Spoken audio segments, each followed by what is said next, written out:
No dia 30 de janeiro de 2010, grupos de pessoas se reuniram em frente a várias farmácias do Reino Unido. Cada participante ingeriu 84 comprimidos de arsênico album, um remédio homeopático, o que representaria uma dose 20 vezes maior do que a recomendada. O objetivo do protesto era demonstrar que essa overdose homeopática não teria quaisquer efeitos nocivos, já que esses produtos supostamente contêm apenas água, álcool ou açúcar. Nenhum dos participantes teve qualquer reação à suposta overdose. Contudo, essa é apenas uma das muitas interrogações públicas que surgiram sobre a homeopatia nos últimos 20 anos, durante os quais a prática foi removida de certos serviços públicos de saúde em países como o Reino Unido. No Brasil, apesar da homeopatia ser reconhecida pelo Conselho Federal de Medicina há mais de 40 anos e ser ensinada inclusive nas universidades, ela tem sido objeto de maior debate e crítica nos últimos 5 anos devido à carência de estudos que validem a eficácia dessa prática. Mas afinal de contas, o que é a homeopatia? Deixando bem claro que não é a mesma coisa que fitoterapia, florais de bar, porque tem muita gente que confunde essas práticas. As fundamentações da homeopatia foram elaboradas no final do século XVIII pelo médico alemão Samuel Hahnemann. Primeiramente, temos que falar sobre a ideia de que semelhante cura semelhante. Segundo a Associação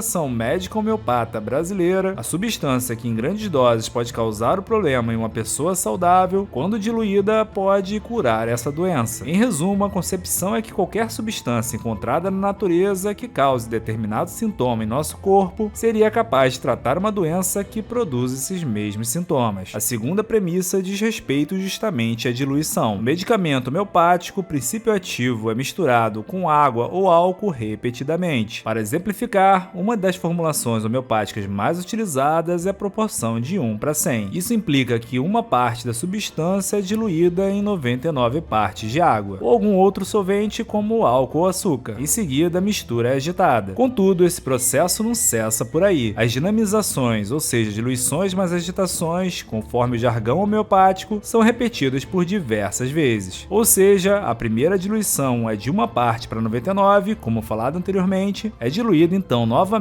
para outra proporção de 1:100, e assim em diante sucessivamente. Aí que o negócio começa a ficar estranho. Em certos casos, essas etapas de dinamização ocorrem por 12, 30, 200 e até 1000 vezes. Agora vamos fazer um exercício simples. Você tem noção de que a probabilidade de ainda existir uma molécula sequer do princípio ativo nesse grau de diluição é praticamente nula? Os praticantes de homeopatia acreditam que o produto final retém uma espécie de memória do princípio ativo, de modo que seria capaz de tratar as doenças para os quais é prescrito. Mas e quantas evidências? Será que tem alguma comprovação científica que funcione? Essa resposta é bem complicada, visto que para validar esses efeitos seria necessário que um grupo de cientistas conduzisse testes clínicos dos quais uma parte dos participantes recebesse medicamentos homeopáticos, enquanto a outra parte recebesse placebo. Para quem não sabe, é uma substância sem qualquer efeito terapêutico, por exemplo, farinha de trigo. O ideal seria que tanto os pesquisadores quanto os participantes não teriam conhecimento de quem está em cada grupo, ou seja, quem está tomando remédio homeopático e quem está tomando comprimido de farinha, a fim de se evitar, é claro, influências externas. Ao final do experimento, os resultados de todos os participantes seriam comparados, para determinar se houve real melhora entre os que tomaram remédios homeopáticos em comparação àqueles que foram submetidos ao placebo. É crucial que todo esse processo seja documentado e publicado como um artigo científico em uma revista especializada, sujeito a revisões por pares, críticas e replicação por outros especialistas na área. Essa prática é comum para fundamentar, aprovar e recomendar qualquer intervenção na área de saúde. Em agosto de 2005, a renomada revista The Lancet publicou o editorial declarado O Fim da Homeopatia, onde destacou a falta de benefícios dessa prática e expressou surpresa com a persistência do debate sobre ela, apesar de décadas de resultados favoráveis. Uma investigação encomendada pelo governo da Austrália em 2015 afirmou que não há evidências confiáveis de que a homeopatia seja eficaz para qualquer condição de saúde e que seu uso pode representar riscos à mesma, especialmente quando substitui tratamentos comprovadamente eficazes. Em 2017, o Serviço Nacional de Saúde da Inglaterra deixou de oferecer tratamentos homeopáticos devido à falta de evidências e eficácia além do alto custo. O mesmo ocorreu nos Estados Unidos, onde desde 2016 os produtos homeopáticos devem incluir um aviso de que não há evidências científicas científicas que comprovem sua eficácia. Embora a homeopatia ainda tenha certo prestígio na Alemanha, onde foi inventada, alguns serviços de saúde discutem se deve ou não reembolsar esse tipo de tratamento. Uma medida semelhante foi adotada na França a partir de 2021. E como aqui no Brasil a gente imita tudo que vem lá da gringa, a prática de homeopatia foi introduzida por cá em 1840. E o mais absurdo, desde 1980 é reconhecida como uma especialidade médica pelo Conselho Federal de Medicina, incluída também na Política Nacional de Práticas Integrativas e Complementares do Ministério da Saúde em 2006, sendo assim oferecida por alguns serviços de saúde pública. Nos últimos anos, porém, o debate sobre a eficácia da homeopatia tem crescido no Brasil. Desde 2018, o Instituto Questão de Ciência, ou IQC, tem realizado campanhas contra essa prática e questionado sua disponibilidade no Sistema Único de Saúde. No entanto, em 2017, o Conselho Regional de Medicina do Estado de São Paulo e a Associação Paulista de Homeopatia divulgaram um dossiê intitulado Evidências Científicas em Homeopatia, argumentando a favor da eficácia e segurança dessa prática. Em resposta, em 2020, o IQC lançou um contradossiê criticando a qualidade das evidências apresentadas pelo CREMESP, destacando a existência de publicações de baixa qualidade e periódicos questionáveis nessa área, afirmando que os médicos homeopatas frequentemente são cobrados por resultados positivos de pesquisas científicas, mas muitos estudos sobre homeopatia apresentam metodologias falhas, e uma análise mais detalhada revela problemas em sua condução. Em julho de 2023, Giancarlo Cavalcante, vice-presidente do Conselho Federal de Medicina, admitiu a possibilidade de revisar o status da homeopatia como prática médica, mas o Conselho Federal de Medicina posteriormente descartou publicamente essa possibilidade, afirmando que a homeopatia é praticada com rigor e ética por cerca de 2.800 médicos habilitados no Brasil, sem nenhum plano em andamento para a avaliação de sua permanência ou exclusão das especialidades médicas reconhecidas. Embora a maior parte da comunidade científica considere a homeopatia como charlatanismo, um grande número de adeptos a essa prática juram ter conseguido melhoras consideráveis e até mesmo a cura após o uso desses preparados, o que, no mínimo, levanta dúvidas, se não especificamente sobre o poder da homeopatia, pelo menos sobre os efeitos da sugestão, ou seja, do efeito placebo e da autocura. Já deixem nos comentários o que você acha sobre o tema. Muito obrigado pela audiência e até a próxima.